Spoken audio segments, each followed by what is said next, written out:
Alright, StarCraft fans, here we go. We're loading up match 4 of round 1, the first game. This is a Zerg versus Zerg match between Camm, known as Jacob Kelly, and Recon, Scott Reynolds, or myself, in fact.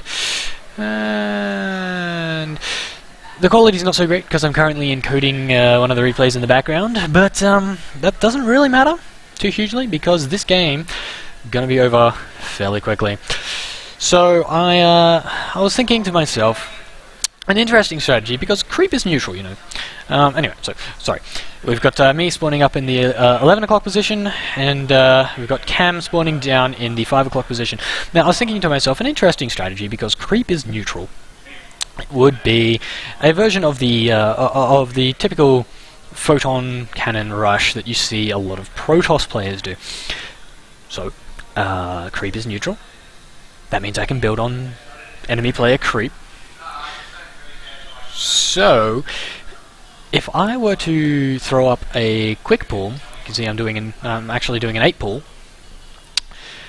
and were to run some Zerglings down, just say 6, just to, you know, harass and whatever, and 3 drones, I could throw up some spine crawlers in my opponent's base and just force some really, really early pressure on him.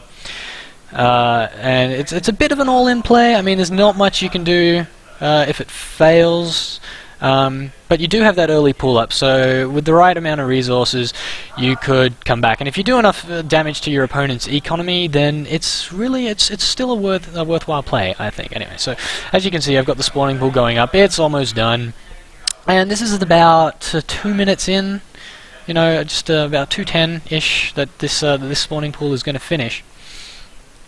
And you can see that he's sending out a drone to scout. His overlords are off scouting as well. He's not doing much here. There is not much happening.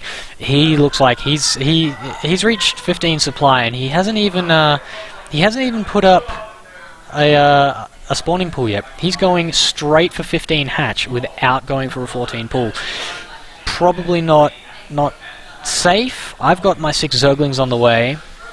And, you know, at this point, I probably didn't need the spine crawls. I could have gone and sort of ruined his base straight away. I didn't, I'll be honest, I didn't know about this hatch here at the time of me playing this game. I was too focused on his main base. I didn't think that he would expand that quickly. But as you can see, I'm moving out these 3 drones and also these 6 Zerglings here. And they're going to head down here. He's also got a rally point set for, I don't know, over here, right, okay. For his queen, which I don't understand, but he's not building a queen yet, so he's finally decided to throw up his spawning pool, and he's also throwing up an assimilator extractor. Wow. A lot of drones, like a lot of drones. If we have a look at the income tab, it's like 16 harvests to 11, and at this point he's got a pretty severe econ advantage. But here come my Zerglings, and they're coming in just to beat up some drones. And you'll notice this game actually ends pretty quickly because he says, GG, I went to econ. He has absolutely nothing to defend. I can just rip apart his base. And like, I've got these spine crawlers going up, but that's really about it. So that's that game.